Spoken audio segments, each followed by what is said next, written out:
معزز خواتین و حضرات، کہتے ہیں کہ باصلاحیت لوگ اپنا ایک مقام بنا لیتے ہیں. ایک ایسی ہی شخصیت کہ جن کا تعلق بزنس کمیونٹی سے ہے، پاکستان کی ایک بہترین بزنس کمیونٹی، کاروباری کمیونٹی، میمن کمیونٹی سے ان کا تعلق، ان کے والد مرحوم جان محمد ڈاگا صاحب، جو کہ کمیونٹی کے اور بزنس کمیونٹی کے ایک نہایت ہی قابل احترام شخصیت. یقیناً انہوں نے ایک شاندار تربیت کی اور اپنے بیٹے کو سی ایس ایس کی طرف لے کر گئے، اور مقصد بھی یہی تھا کہ ان کا بیٹا اپنی بھرپور طریقے سے اس ملک کی زبردست خدمات سر انجام دیں. انہوں نے مختلف حیثیتوں میں، مختلف عہدوں میں رہ کر نہ صرف صوبہ سندھ کی، شہر کراچی کی، پاکستان کی بہترین نمائندگی کی. آپ نے مختلف اضلاع میں کام کرتے کرتے ایز اے گلگت بلتستان کے چیف سیکرٹری کی حیثیت سے، اور ساتھ ہی ساتھ ایز اے فیڈرل سیکرٹری کی نمائندگی کرتے ہوئے فیڈرل سیکرٹری کی حیثیت سے بھی آپ نے سرو کیا. لیکن سب سے بڑی بات یہ ہے کہ ایک پیٹریوٹک پاکستانی ہیں کہ جنہوں نے ہمیشہ اس ملک کی خدادار پاکستان کے لیے اپنی بہترین صلاحیتوں کا مظاہرہ کیا. تو میری آپ سب سے ریکویسٹ ہے، بہت ساری تالیوں میں استقبال کرتے ہیں آج کی ہماری اس پروقار تقریب کے مہمان خصوصی محترم جناب محمد یونس ڈاگا صاحب، care taker minister for revenue, commerce and industries, government of Sindh. تشریف لائیں اور اپنے خیالات کا اظہار فرمائیں. اعوذ باللہ من الشیطان الرجیم، بسم اللہ الرحمن الرحیم. جناب مبین جماعی صاحب، رضوان جعفر صاحب، حمزہ تبانی صاحب، اور آپ معزز کونسل جنرل صاحبان، تمام معزز حاضرین، السلام علیکم. میں آپ سب حضرات کا بہت شکریہ ادا کرتا ہوں، میزبانوں کا بھی اور مہمانوں کا بھی، کہ آپ نے اپنا قیمتی وقت نکال کے اور مجھے یہ اعزاز بخشا کہ میں ادھر آپ کے درمیان موجود ہوں. یہ خوبصورت کاوش اور اس کی ایک بہت خوبصورت پریزنٹیشن رضوان صاحب نے ادھر پیش کی. یقیناً یہ ایک جس کو کہتے ہیں ایک اچھی شروعات ہے، لیکن میں کہوں گا ہمیں آگے بہت آگے جانا ہے.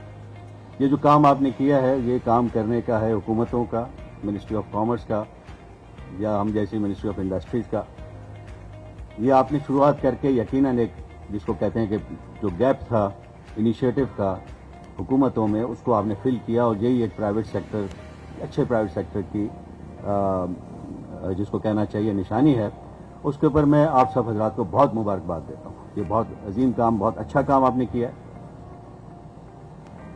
جیسے بعض لوگ یہ کہتے ہیں کہ اس وقت حالات چونکہ تھوڑے پاکستان کے ڈیفیکلٹ ہیں، لوگوں کا یہ خیال ہے کہ شاید یہ ان ڈیفیکلٹ حالات سے نکلنا بہت مشکل ہوگا.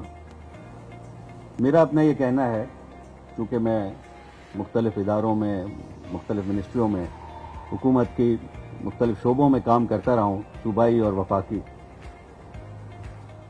مجھے یہ یقین ہے کہ جس دن ہم نے یہ طے کر لیا کہ ہم نے سب نے مل کے پاکستان کے لیے کام کرنا، تو پاکستان میں اتنے ریسورسز ہیں کہ انشاءاللہ پاکستان کو ترقی کرنے سے کوئی نہیں روک سکتا. یہ میرا ایمان ہے.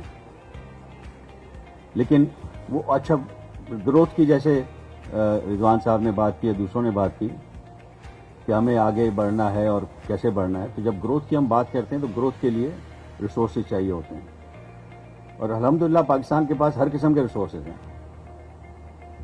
جیسے مبین بھائی نے بات کی ایگریکلچر ریسورسز کی. اب پاکستان اگر صرف پروڈکٹیوٹی، اپنی ایگریکلچر پروڈکٹیوٹی اور اس پہ ویلیو ایڈیشن، جس پہ دونوں میں ہم بہت کم کام کر رہے ہیں، وہ صرف اتنا ہی کر لے جتنا پڑوسی ملک میں ہو رہا ہے، تو پاکستان کی ایگریکلچر پروڈکٹ ڈبل ہو سکتی ہے. اسی طریقے سے جو ہماری انڈسٹریل پروڈکٹیوٹی، جس کی طرف اشارہ کیا رضوان صاحب نے کہ ہماری کمپٹیٹیونیس اور پروڈکٹیوٹی کے مسائل ہیں، اگر اس کو ہم ہماری انڈسٹریل جو انٹرپرینرز ہیں اس کو توجہ دیں، تو یقیناً اس سے ہم بہت کچھ کر سکتے ہیں. لیکن سب سے بڑا جو ہمارا سیکٹر، جس کو ہم نے بالکل بھول کے بیٹھے ہوئے ہیں، وہ ہے ہمارا منرل سیکٹر. ہمارے منرل سیکٹر میں صرف اس کی میں آپ ایک چھوٹی سی مثال دیتا ہوں کہ ابھی آپ نے جو دیکھا کہ 2 انٹرنیشنل کمپنیوں نے ریکوڈک میں کام کرنا شروع کیا. ہم نے اس کو چونکہ پالیسیز کو ٹھیک طریقے سے نہیں سنبھالا ان کو، وہ ہمارے خلاف چلے گئے انٹرنیشنل آربیٹریشن میں. इंटरनेशनल आर्बिट्रेशन उन्होंने $6.5 अरब का उन्होंने अपने हमसे मुआवजा जो है अप्रूव करा लिया या वर्डिक्ट ले लिया हमारे खिलाफ। थोड़ा सा हमने उसको ठीक तरीके से डील किया तो उसमें से एक कंपनी ने अपना वो छोड़ के, जिसको कहना चाहिए जुर्माना, और वो वापस आ गई कंपनी। मतलब 3 अरब का उसका जो जुर्माना था उन्होंने छोड़ दिया और वो 3 अरब मजीद पाकिस्तान में इन्वेस्ट करने आ गए। क्यों आए वो? हमें ज़रूर सोचना चाहिए कि अगर हमारे हालात इतने ही ख़राब हैं, हमने वाकई हैं ख़राब, इसमें कोई शक नहीं है, हमारी पॉलिसी के बहुत बड़े प्रॉब्लम्स हैं बिल्कुल, इसमें कोई शक नहीं है, और सिक्योरिटी के भी इशूज़ हैं, हमारे साथी अफगानिस्तान के मसाइल हैं, और ये सारी जो ख़जाना है ये है भी इसी बेल्ट में, वो क्यों वापस आए? यकीनन ये एक बहुत बड़ा, जिसको कहना चाहिए, उनको फाइनेंशियल गेन नज़र आ रहा है इसके अंदर। पाकिस्तान अगर इसके अंदर ये सिर्फ एक रिकॉर्ड, जो हमारे कॉपर रिजर्व्स का सिर्फ 3-4% है, बाकी 96% पे अभी हमने काम भी नहीं किया। तो 4% पे वो अगर हम काम करते हैं तो सालाना 1 से 2 अरब डॉलर की हमारी बचत होगी। तो इसलिए ये 12 गोल्ड वाले वापस आए। उनको दुनिया में अपॉर्चुनिटीज़ की कमी नहीं है, वो आसानी से जुर्माना अपनी जेब में डाल के कहीं और इन्वेस्ट कर लेते हैं। तो हमें ये देखने की ज़रूरत है कि हमारा जो बिजनेस सेक्टर है, हमारे एंटरप्रेन्योर्स हैं, वो हमारे कंफर्ट जोन से कब बाहर निकलेंगे, कब हम टेक्सटाइल, कंस्ट्रक्शन और 4-5 चीज़ों से बाहर निकल के हम इस तरफ जाएंगे, हमें जिसको कहते हैं एग्रीकल्चर प्रोडक्टिविटी की तरफ, या एग्रो प्रोसेसिंग की तरफ, मिनरल माइनिंग की तरफ और मिनरल प्रोसेसिंग की तरफ। ये बहुत बड़े बड़े इलाके हैं जो हमने छोड़े हुए हैं।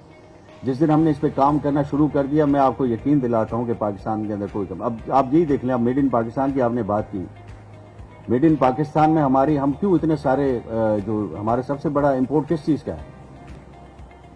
फ्यूल्स का है, एनर्जी का है। अब फ्यूल पाकिस्तान के अंदर इतने सारे रिसोर्सेज हैं, अगर आप हमने हाइडल रिसोर्सेज से लेके थरकोल तक हम अगर काम करते, इसके ऊपर वक्तन वक्त इसमें इन्वेस्टमेंट करते, तो आज इतनी सारी हमारी इंपोर्ट्स नहीं होती, इतना सारा हमारा ट्रेड डेफिसिट ना होता। तो ये बहुत सारी चीज़ें हैं जहाँ पे हमें नज़र आता है कि हमारी शॉर्ट टर्म पॉलिसीज़ या पॉलिसीज़ की डेफिसिट ने हमें प्रॉब्लम में डाला है।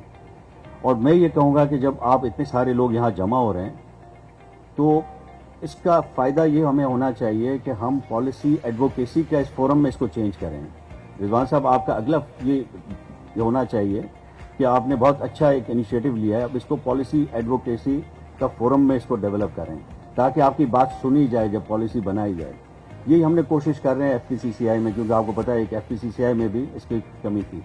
तो हमने वहाँ पे मैं उधर चेयरमैन हूँ पॉलिसी एडवाइजरी बोर्ड का, तो वहाँ हमने पूरा एक सेटअप बना दिया है रिसर्च का, जो कि पॉलिसी पर रिसर्च कर रहे हैं। उसमें हमारे पास 17-18 जिसमें PhD डॉक्टर्स भी हैं, MPhils भी हैं, और हमने काफ़ी काम किया है। मैं आपको ये अपनी तरफ से जिसको कहते हैं ऑफ़र करता हूँ कि आपका जो क्लब है और आपके जो ये फोरम है, इसके साथ हम एक MOU साइन करते हैं। जितना हम एडवोकेसी के ऊपर रिसर्च का काम कर रहे हैं, आप आइए, हम आपके साथ शेयर करते हैं, और उसमें फिर हम आपकी एक इनपुट के मुताबिक हम उसको आगे बढ़ाते हैं, और हम सारे मिल के बिजनेस कम्युनिटी की एक पॉलिसी के अंदर एडवोकेसी को एक इम्पॉर्टेंट पोजीशन दिलवानी चाहिए, ताकि जो ये पॉलिसी हमारे बनाए दे देते हैं हमारे लोग, और फिर उसका नुकसान इकोनॉमी को और खासतौर बिजनेसेस को होता है, वो करते हुए वो सोचें कि जी यहाँ पे एक थिंकिंग फोरम है, ये सोच समझ के बात करते हैं। तो अभी हमने जब ये काम शुरू किया, तो मैं आपको ये बताऊं रिजवान भाई कि हमने जो है इस वक्त पॉलिसी एडवाइजरी बोर्ड ने जो हमारा GCC का इस वक्त FTA साइन हुआ है, हमारे UAE के जो काउंसिलर साहब बैठे हैं उनको पता होगा। तो उसके ऊपर जब हमारा इस फ्री ट्रेड एग्रीमेंट जो इनके साथ साइन हुआ है, तो उसकी सारा नेगोशिएशन पेपर हमारे इस फोरम ने बनाया, हमारे पॉलिसी एडवाइजरी बोर्ड ने। तो ये उसकी अब एक समझे कि रिकग्निशन आ रही है आस्ते आस्ते गवर्नमेंट सर्कल्स में, वो कब अहमियत दे रहे हैं हमारे इस पॉलिसी एडवाइजरी बोर्ड को। तो हम कोशिश करेंगे कि हम आपके साथ मिल के काम करें, और ये सारी एक अवेयरनेस आनी चाहिए कि पॉलिसी को किस तरह हम इम्पैक्ट कर सकते हैं, पॉलिसी बनाने पे हमारा कितना असरअंदाज हमें होना चाहिए, ताकि उनका हमें नुकसान ना हो बल्कि फ़ायदा हो। तो इन अल्फाज के साथ, और आप सब हज़रात का बहुत शुक्रिया कि आपने मुझे वक्त दिया, और इंशाअल्लाह मुझे उम्मीद है कि ये फोरम बहुत तरक्की करेगा। बहुत शुक्रिया।